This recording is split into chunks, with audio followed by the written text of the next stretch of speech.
Fog drifts through a narrow stone alley. Time feels suspended, as though the city itself has stopped to breathe. The camera glides low, past faceless silhouettes, neighbors, colleagues, strangers, walking in perfect synchronization. Their eyes are lowered, movements rehearsed as though each step had been scripted long before they were born.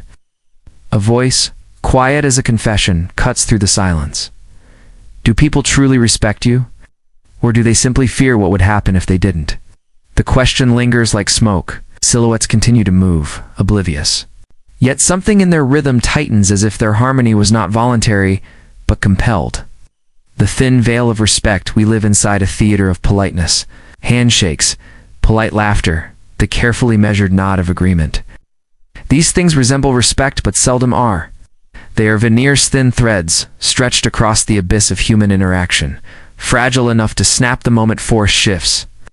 Behind every smile flickers an ancient calculation, older than our cities, older even than our languages. It is the instinct of survival, a quiet questioning. What might this person do to me if I cross them? Ignore them, defy them. Machiavelli recognized it centuries ago, in words that continue to disturb.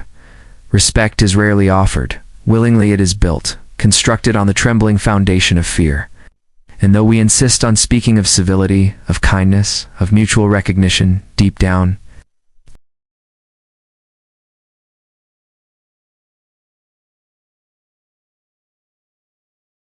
figures walk by, but in the glass, their faces have changed, smiled wider, smoothed over their despair, conformed to whatever mask the world demanded. Carl Jung called this mask the persona, the face we wear to survive in the collective. It is the neighborly grin at the doorway, the casual "I'm fine" when the soul feels hollow. It is the disguise society rewards. Yet beneath the mask lurks something nameless, the shadow, vast and untamed, carrying all that we deny about ourselves. Rage, envy, cruelty, ambition, respect, then, is not given to our masks. It emerges from what others sense beneath them. What power, what darkness, what resolve might awaken if we were pushed too far. Even unspoken, it is felt. Like walking near a sleeping animal whose teeth remain hidden in the dark. The herds dream of harmony. We step out of the alley and into a crowded square. The fog gives way to hundreds marching, eating, talking, all moving as a single body. Nietzsche warned of this instinct, the herd, the comfort of moving with the many. The herd fears solitude more than death, for to be cast out is to be stripped of protection, to stand naked before the abyss. This is why herd respect is not truly respect, is conformity, obedience synchronized by fear of exclusion. Every polite nod, every moment of small talk, every avoided conflict is the echo of that primal terror, to be alone, outside the warmth of the flames. And yet Nietzsche asked what greatness, what transformation is ever born inside the herd. The Bermensch walks not with the crowd, but into the distance of solitude, carrying strength that needs no borrowed respect. Silence as a mirror, the square dissolves. We find ourselves in a ruined cathedral, abandoned long ago. Wind howls through broken arches. The camera lingers on a single wooden chair at the center. Empty, silent. And here, Schopenhauer begins to whisper. He speaks of solitude, suffering, and silence, the unavoidable companions of anyone who dares step away from the herd's dream. In silence, the masks begin to fall. We realize how little of what we called respect was built on recognition, and how much on unspoken fear. Fear of judgment, fear of conflict, fear of loss. The silence becomes oppressive, a mirror reflecting truths we spend our lives avoiding. Yet precisely here is where something begins to shift. Kierkegaard called it inwardness, the descent into paradox and despair. In despair we feel the nothingness of all false respect, and in despair we become capable of truth. Shadows and belonging, the ruined cathedral fades into a forest at night. Trees stretch endlessly into the void, their branches interlacing like veins. Between the trunks, shadows move our shadows, multiplying, whispering. To belong is to suppress them, to fit the smooth shape the world demands. Yet what is respect, if it can exist only in proportion to our dismemberment? Respect that sterilizes, that amputates the essential wildness within us, is no respect at all. Jung would tell us that individuation, true becoming, demands that we meet our shadows, not exile them. That only in acknowledging our depth, our capability for both love and cruelty, compassion and destruction, do we become whole. And it is this wholeness, not politeness, that commands respect. The great illusion Alan Watts's voice drifts in like a breeze through leaves. You are not merely the mask. You are not the persona with which you barter approval in the marketplace of society. Respect, he would say, based on illusions of ego and image, is no respect at all. It is a game of mirrors, reflections, bowing to reflections, fog honoring fog. When this realization dawns, it is both terrifying and liberating. Terrifying because we see that so much of what we built our identity upon was a lie. Liberating because we discover the possibility of authenticity. Respect, not from fear of consequence alone, but from the trembling recognition that beneath our masks lies something vast, unnameable, and real. The descent begins, the forest thickens into fog. The silhouettes return, walking in endless repetition, echoing through centuries of habit. But among them, the camera notices one figure who hesitates, who stops. For a moment the pattern falters, the silence deepens. This is not a story about cruelty, it's not about the tyrant who terrorizes, nor about the oppressor whose strength annihilates. This is about the shadows living beneath our search for belonging, the silent currents of fear that shape what we call respect, and the descent into understanding what it means to step outside the herd, to face solitude, to confront the abyss, and perhaps to emerge not polite, not approved, but whole. The fog swallows the screen. Final whisper, almost inaudible. Respect that costs you your shadow is not respect. It is only fear, disguised as love, and it is better than be feared honestly than to be loved for your mask. A vast hall of mirrors stretches into infinity. Faces appears, smiling, polite, carefully composed. Yet behind the glass, their eyes flicker with unease. Some masks gleam with forced warmth, others carry the weight of indifference. Each mask looks convincing in isolation, but together they form a theater of concealment. We live inside this theater. Every culture builds its own masks. At work, we wear smiles carved carefully, words softened and trimmed, so they do not cut too deep. With friends, we laugh a little louder than we feel, hiding the silence that wants to emerge. Even at home, among those closest to us. Subtle disguises remain, the calm parent suppressing rage, the dutiful child masking grief, the partner cloaking disappointment with gentle nods. Carl Jung called this the persona, the mask designed for survival. Not a lie, but a filter, an interface between the raw chaos of the inner world and the expectations of society. It grants acceptance, but never intimacy, approval, but rarely truth. And so, what we often call respect becomes polluted, diluted into performance. In ordinary use, it is less a recognition of genuine worth, and more the fear of disapproval dressed elegantly as admiration. A fragile currency that evaporates with a raised eyebrow, a withheld word, or the sudden silence of a room. Watch closely in everyday life, and you will see how quickly this masked respect collapses. A subordinate beams at their superior while secretly calculating survival. A circle of friends shifts its laughter ever so slightly when the most dominant member responds. The current flows not from affection, but from a quiet tyranny of manners. This is Nietzsche's herd instinct safety purchased by compliance. The herd bows to invisible shepherds of approval, clinging to the fragile belief that obedience equals belonging. Yet beneath the surface, anxiety hums. One wrong tone, one misstep, and the mask cracks. Like a mirror smeared with dust, this false respect blurs our vision of one another. We mistake compliance for admiration, courtesy for connection. We nod, we flatter, we exchange pleasantries instead of truths. All the while, the persona tightens its grip until we can no longer distinguish where the mask ends and the self begins. But beneath appearances, something darker and perhaps truer churns. The raw instinct Machiavelli described when he observed what people prefer not to admit. That true authority rarely rests on approval. It rests on certainty. On the visceral recognition that crossing someone will demand a price.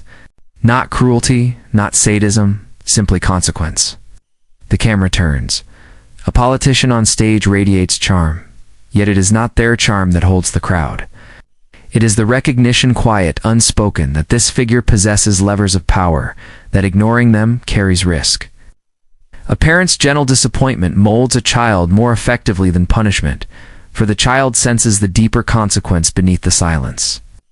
Even in friendships, boundaries are respected not merely out of kindness, but because some invisible line cannot be crossed. Respect founded upon likability is brittle, dissolving the moment affection cools. But respect bound even subtly to consequence, whether rooted in strength, integrity, or unshakable presence, becomes undeniable. Which mask do you wear when you step into the world? The smiling mask, desperate for harmony? The compliant mask, hungry for approval? Or the stern mask that hides fear behind authority? And more importantly, when the mask is finally set aside, who stands behind it? Jung reminds us that the only way to approach wholeness, the process he called individuation, is to confront both the persona we project and the shadow we conceal. That shadow holds everything the mask excludes: fear, insecurity, rage, but also vitality, authenticity, forgotten power. To live only in the mask is to sever ourselves from this raw truth, to perform existence without ever tasting it. Yet removing the mask is terrifying, because it invites us into despair, the very despair Kierkegaard spoke of. Born when the self becomes conscious of itself. In that abyss of inwardness, we realize how fragile our personas are, how our lives are knotted around illusions of approval. His warning was not to avoid this despair, but to pass through it, for despair is often the doorway to the self. Schopenhauer, gazing into Solitude, recognized that society's endless performances suffocate us. Only in silence, far from demanding eyes, can we rest without disguise. Yet solitude brings us face to face with suffering, the very suffering our masks attempt to cover. His dark gift was to show that liberation does not come from denying suffering, but from recognizing it as the fabric of existence itself. Alan Watts took the thread further, pointing to the cosmic joke within our disguises. The ego, he said, is itself a mask. A clever actor pretending to be separate from the play it inhabits. What we believe to be our individual solidity is often nothing more than a shared performance language. Manners, gestures all borrowed from the crowd. Watts whispered that, if we see clearly, the mask dissolves, and the space behind it is not void, but freedom. Still, we cling to the mask. Why? Because Nietzsche's abyss yawns before us, when we let it fall, the gaping uncertainty of life without herd approval. Yet he reminds us, those who learn to endure this abyss may give birth to something beyond the herd, something he named the Bermensch. Not a tyrant, but a being unafraid to live without disguise, whose presence commands respect, even without demanding it. And so we return to the mirror hall. Each face gazes at its reflection, smiling steadily, while shadows shift behind the glass. The masks shimmer, then crack. One by one, the mirrors shatter not into fragments, but into windows revealing sky, an open horizon. Silence spreads. What remains when the theater collapses? When the fragile costumes of respect fall away? Perhaps only the stillness of a pond after a stone drops, the ripples fading into calm. Behind the mask waits not another mask, but the face we have long avoided meeting, our own. A field shrouded in early morning fog. A flock of sheep moves slowly through the mist, shapes blurred, bodies pressed tightly together. Their movement is not directed by any visible shepherd, but by the collective rhythm itself.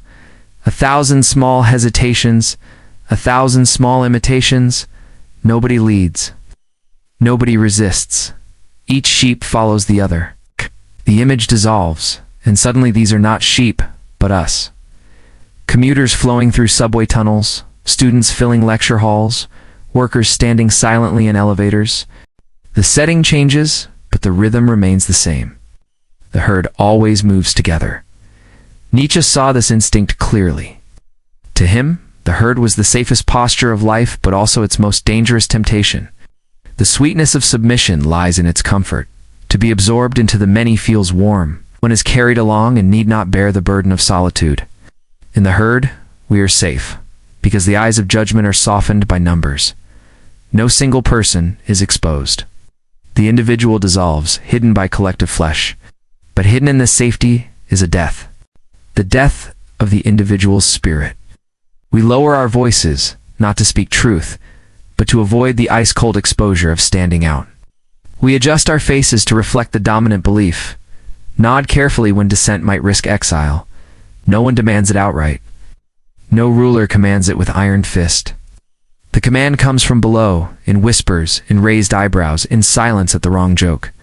Not fear of a tyrant, but fear of separation, fear of exile, fear of being seen as strange, fear of being branded difficult, dangerous, different.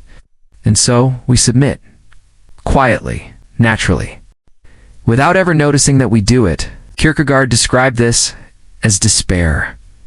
The despair of not becoming oneself, of melting into roles and expectations so deeply that the soul forgets it ever existed.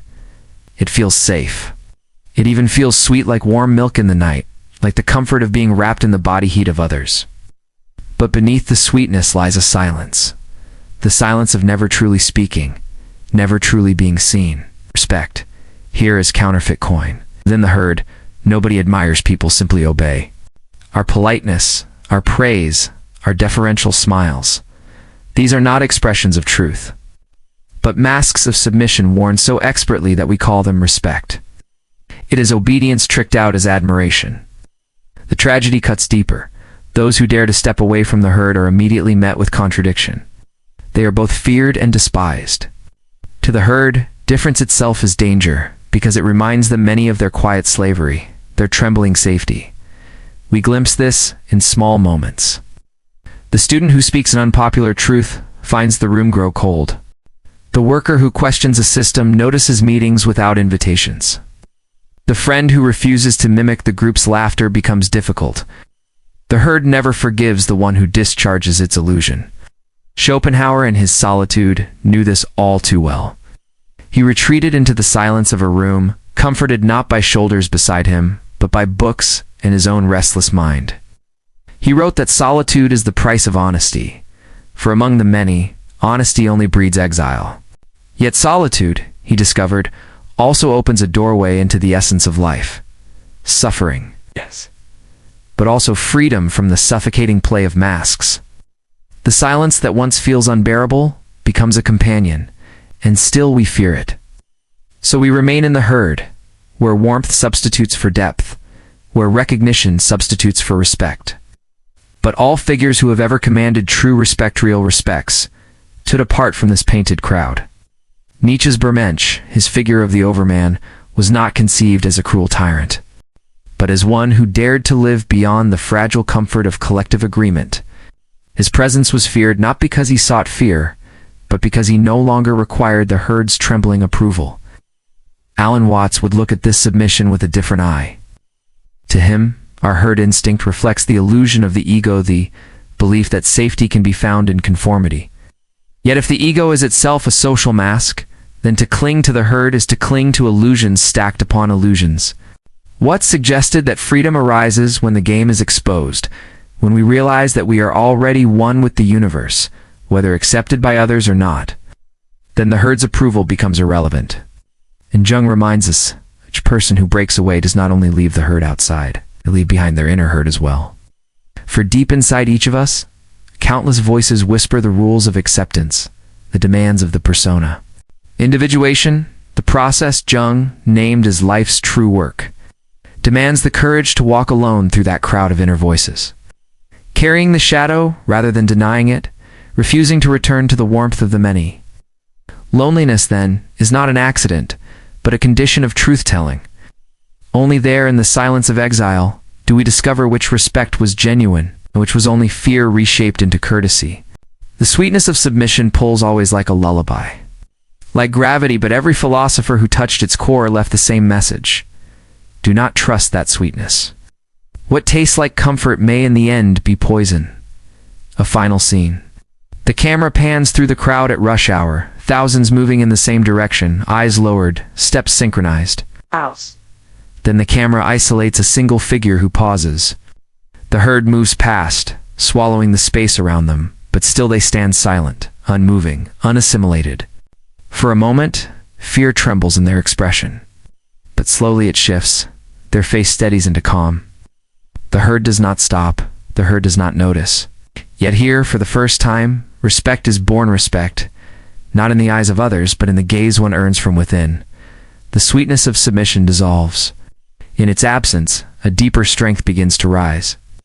The abyss of disrespect. When we are seen as small, there is a silence sharper than rejection, a silence colder than indifference.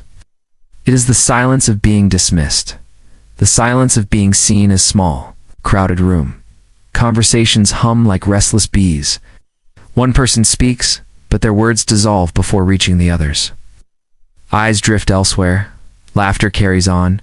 The sentence dies midair. Ow. This is not hatred. It is invisibility. And invisibility, when felt in the bones, cuts deeper than open contempt. Disrespect is a subtle knife.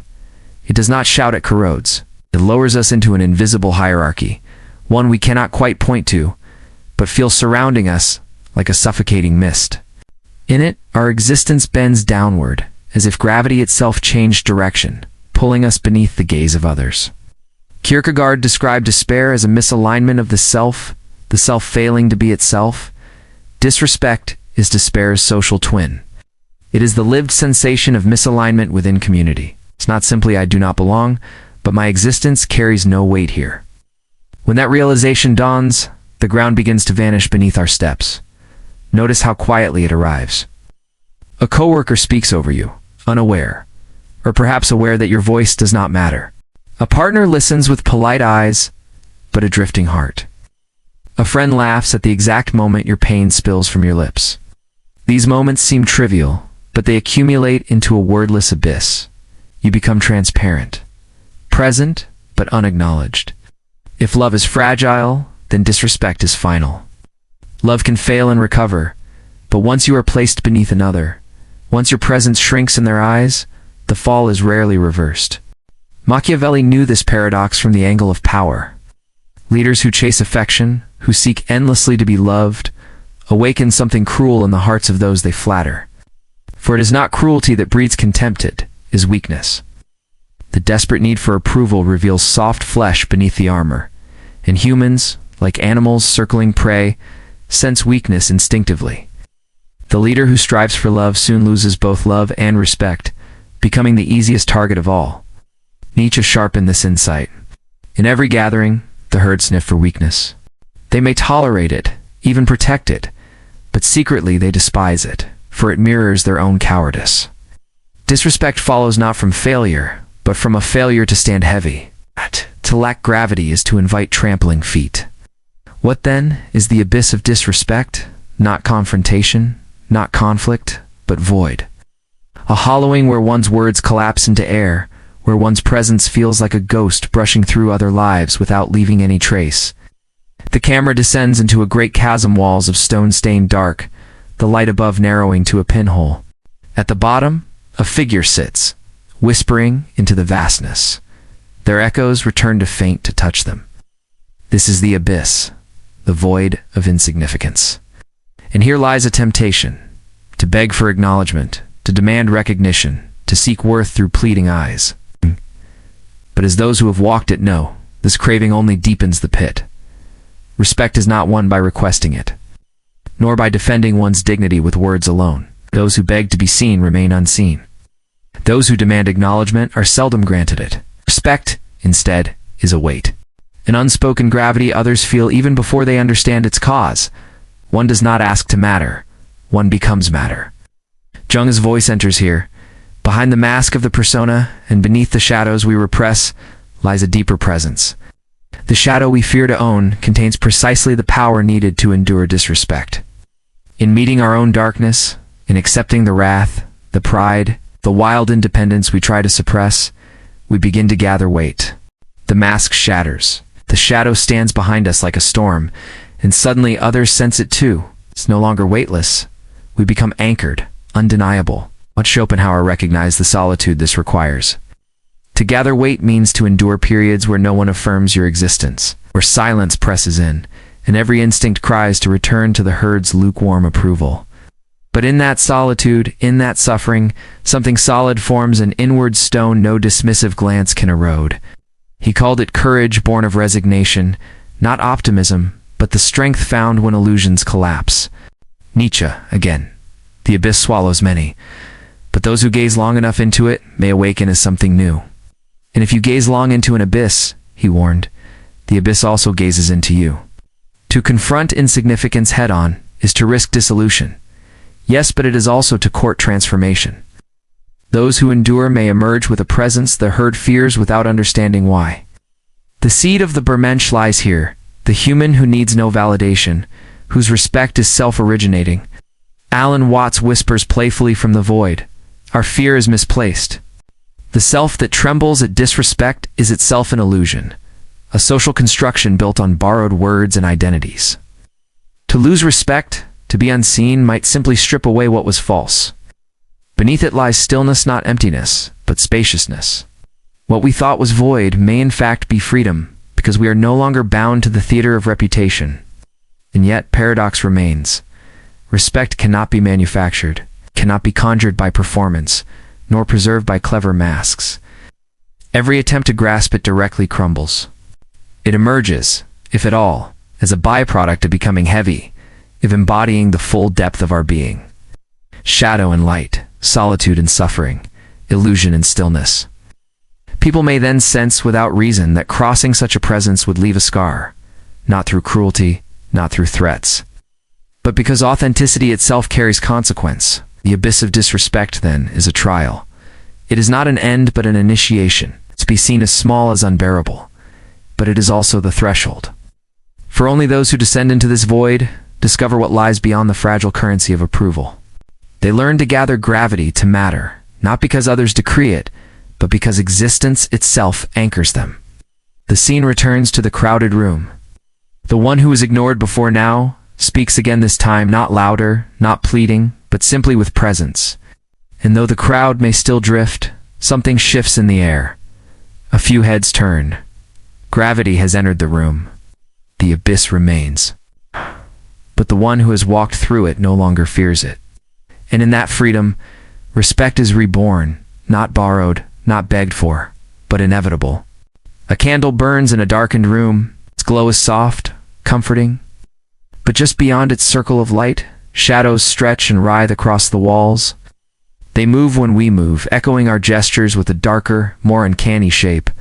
We often forget them, try not to look, but they never leave. Carl Jung named this the shadow, the hidden counterpoint to all we claim to be. The polite smile conceals the clenched jaw. The gentle word veils the impulse to scream. Behind our roles of kindness, civility, humility, lies the unacknowledged reservoir of anger, dominance, cold resolve, and raw will. We bury it because we are taught to be good. We think goodness requires suppression. But something strange happens when we silence this darkness. Others stop respecting us. People do not instinctively trust the endlessly agreeable. They feel uneasy around the one who insists on pleasing at any cost. Why? Because beneath the endless nodding, they sense hollowness. A smile without teeth is not a smile at all. Its warmth is counterfeit. We respect not mere kindness, but strength within kindness.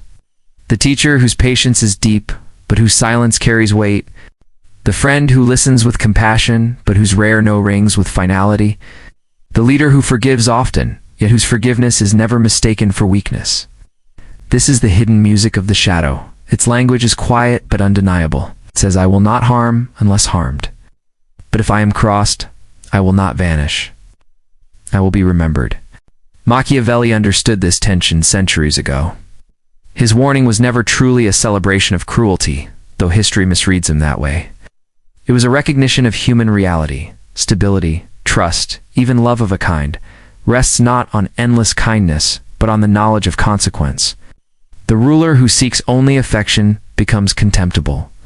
The parent who fears their child's anger soon loses authority. The leader who never reveals the steel beneath benevolence is eventually ignored. Fear is not always hatred.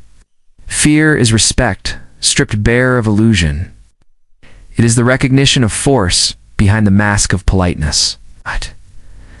To awaken the shadow is not to become cruel, but to embody a kind of silent gravity, a presence that cannot be dismissed. A camera drifts through a foggy forest. Trees loom as outlines, their trunks concealed, their depth hidden. Each figure we pass wears a polite face, a carefully constructed persona. Smiling colleagues, gentle acquaintances, careful strangers. Yet behind them, in shadow, moves something darker. Fragments of rage, of untapped willpower, of untold fury. It watches quietly, waiting for acknowledgement. Jung insisted that individuation becoming whole requires this confrontation. We must turn toward the shadow and accept what it holds, not to unleash it recklessly, but to integrate it, to know our fangs, even if we keep them sheathed. For only when others see that we have met our own darkness are we felt as real. Kierkegaard called despair the sickness unto death, the condition of not being oneself. And what is more despairing than to smile endlessly? To acquiesce without limit, to erase all sharpness until nothing remains but a hollow shell of approval-seeking. Such despair cannot command respect because it has abandoned truth. Schopenhauer, haunting the corridors of solitude, knew the cost of denying the darker currents of life. For him, existence itself bore suffering and struggle. To pretend otherwise, to paint existence as sugar and light, was naivety at best, delusion at worst. Strength came not from avoidance, but from the willingness to walk through suffering's fire and emerge scarred, yes, but undeniable. In this grim honesty, the shadow finds its voice. Nietzsche sharpened this clarity further. He warned that herds despise weakness more than cruelty. An individual who lacks consequence is circled like prey, quietly dismissed, and eventually ridiculed. But the one who carries shadow, who has looked into the abyss and not flinched, creates a distance around themselves. Their yes carries authority because their no could shatter. The herd may not love them, but it fears them, and through fear finds a deeper respect. Imagine a ruined hall, its pillars broken, the air thick with dust. At the far end sits a figure in silence. They need not speak. Their presence bends the space. You feel, without explanation, that your every word matters, that your every gesture echoes. This is the aura the shadow gives when woven into kindness. The paradox Machiavelli understood, and Jung named, and Nietzsche confirmed. Benevolence edged with dread. Alan Watts once suggested that what we fear in our own depths is nothing more than an illusion, a trick of language and image. We inherited a picture of the self as a fragile ego, a brittle role that must always appear pleasant to survive. But behind that illusion, Watts whispered, is not horror but freedom. When we embrace the shadow, we realize it was always part of life's dance, part of the cosmic play of opposites. Light without darkness has no depth. Politeness without potential ferocity has no meaning. The shadow's language cannot be faked. A performance of toughness fools no one. It is felt, not proclaimed. It arrives wordlessly in a stillness, in an undertone, in a glance that signals, I will not collapse if opposed. Strike me, and the strike will not be forgotten. The paradox is profound. Those who can bite rarely need to. Their mercy becomes authentic, because others know it is chosen, not forced. And so, beneath every system of authority, every relationship where respect lives, runs this hidden current. The father whose strength makes his affection matter. The friend whose capacity for anger makes their gentleness real. The leader whose ability to punish makes their forgiveness luminous. The shadow's language is not shouted. It whispers, but the whisper carries. It warns softly, do not mistake my kindness for fragility. It reminds silently, only a fool confuses mercy with weakness. We end as we began. The candle flickers. Shadows stretch across the walls, faithful companions to the light.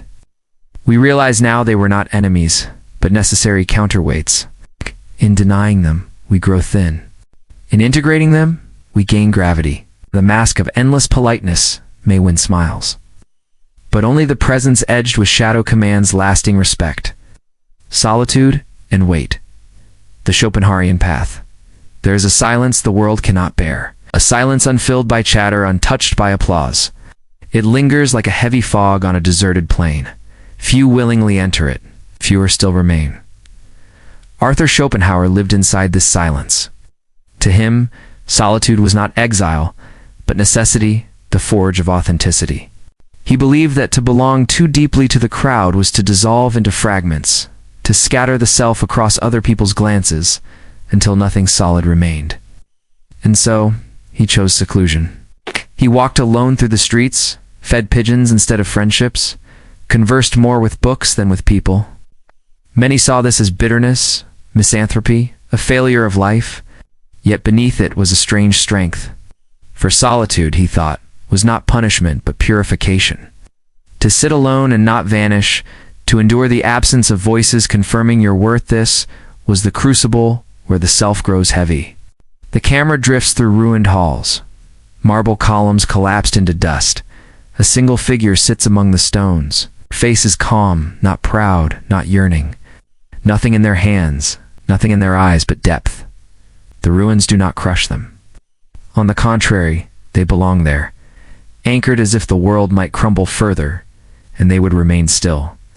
This is the weight solitude gives.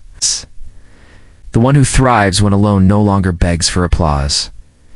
They are not addicted to affection. They do not contort themselves for love. They are immune to the drip of validation that controls the herd, and this changes everything. For those who cannot stand alone, the solitary appear terrifying. They carry a secret others cannot fathom, that a human being might survive without constant approval. To the herd, this smells like danger, as what cannot be manipulated cannot be controlled, and what cannot be controlled must be feared. Nietzsche sharpened the thought. He saw how the herd despises difference, how it gathers its warmth from sameness. When an individual stands apart, radiant in their self-sufficiency, the herd does not know whether to crucify or worship.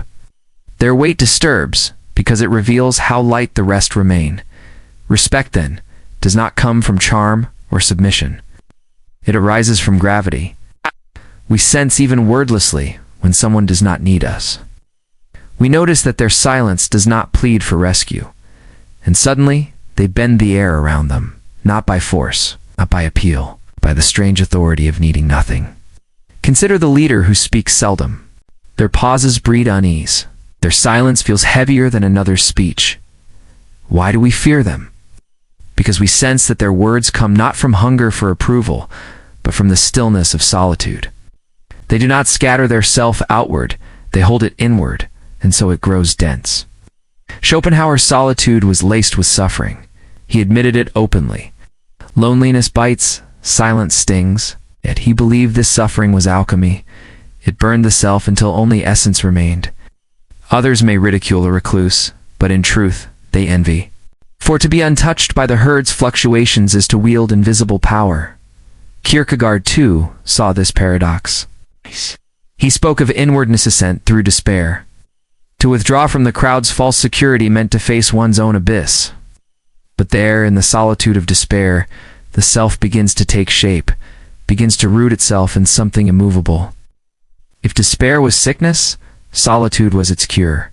The camera shifts. A crowd swarms through a city street, voices rising, hands gesturing, eyes desperate for recognition. Then, in the middle of the noise, one figure pauses. They lean against a wall, eyes fixed nowhere, content in silence. The crowd flows around them like water around a dark stone. They are ignored perhaps, but also unshaken. They carry weight. The current cannot move them. Alan Watts might smile at this image. He often spoke of the ego as illusion, as a mask worn too long. If this is true, then perhaps solitude is terrifying precisely because it strips away the mask. Alone, without the mirrors of others, the ego has nothing to feed on. Its tricks collapse. But in that collapse, what's suggested lies liberation. We realize we are not the fragile me begging to be validated, but something broader, deeper life itself, looking out through a temporary face. Solitude reveals both things at once. The terror of insignificance and the vastness beyond the ego. To endure it is to endure both death and rebirth. No wonder those who succeed radiate a power without explanation.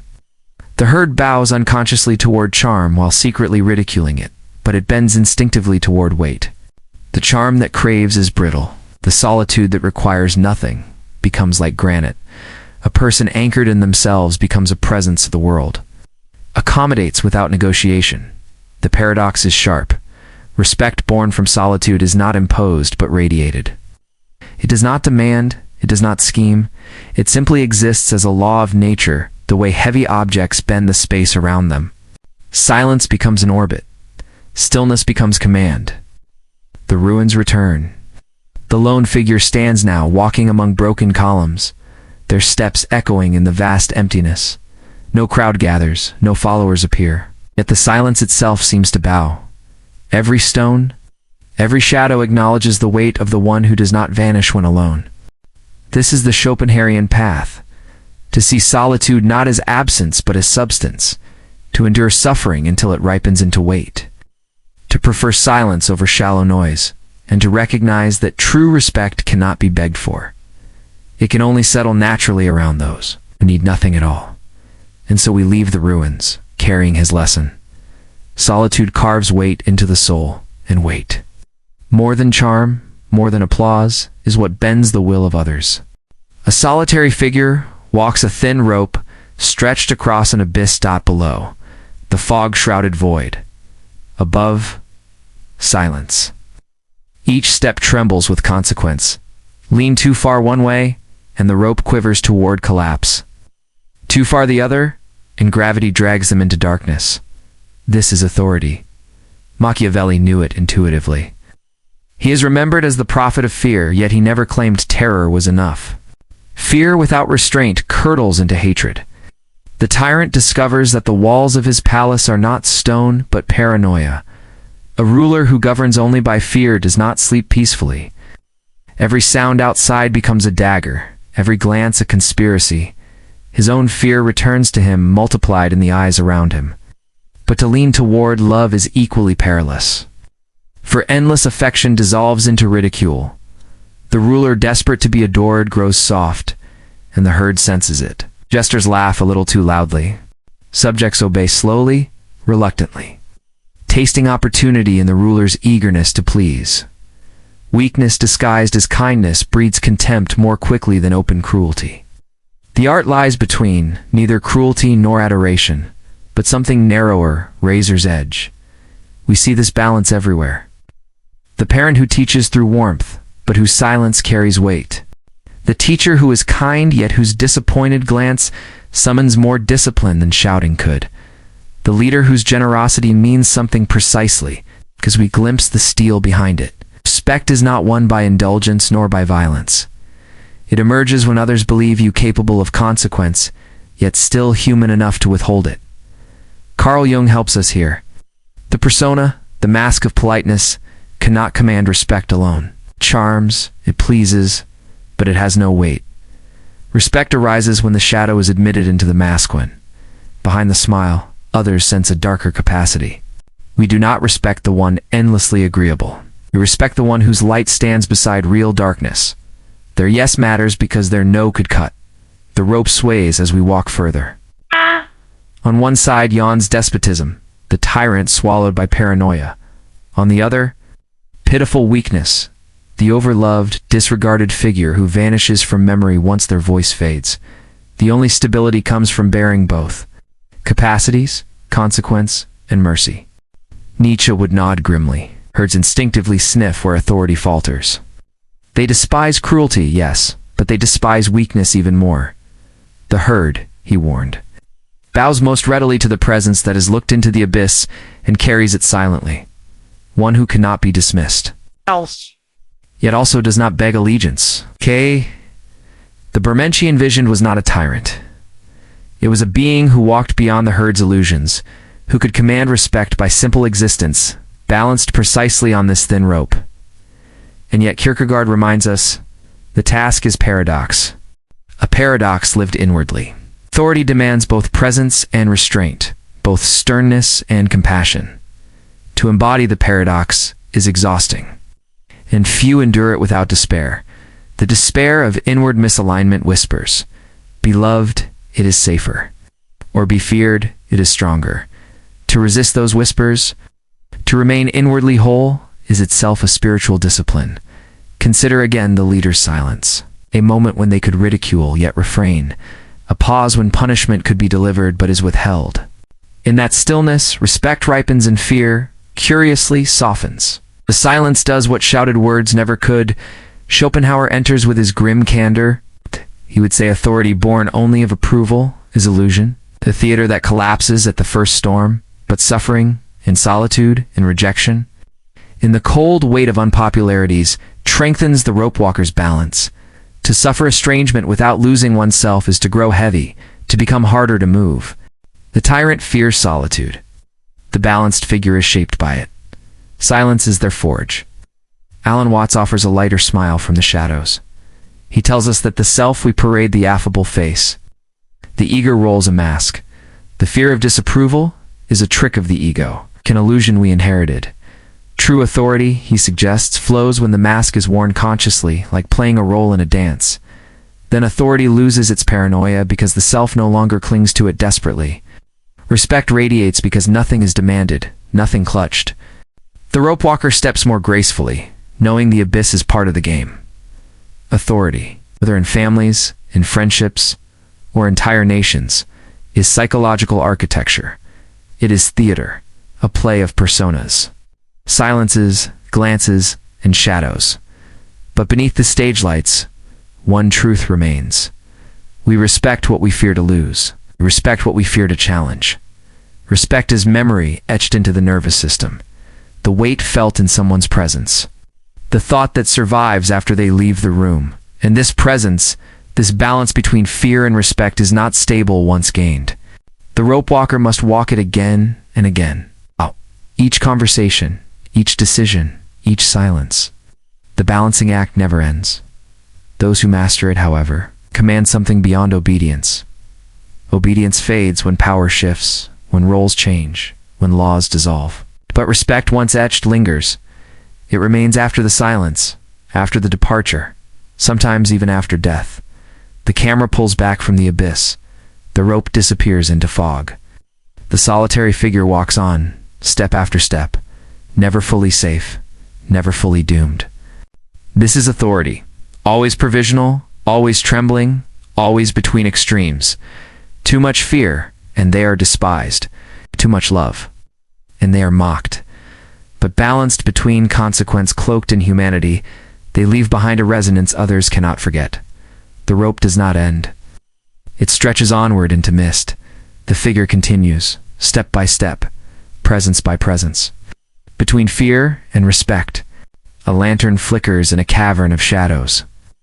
The flame is steady, small at first, yet in the silence. Yes. In the depth of the void, its glow bends the darkness around it. The flame does not move toward anything. It does not ask to be admired. It simply burns. To be feared in the truest sense is not to be cruel. It is to be unforgettable.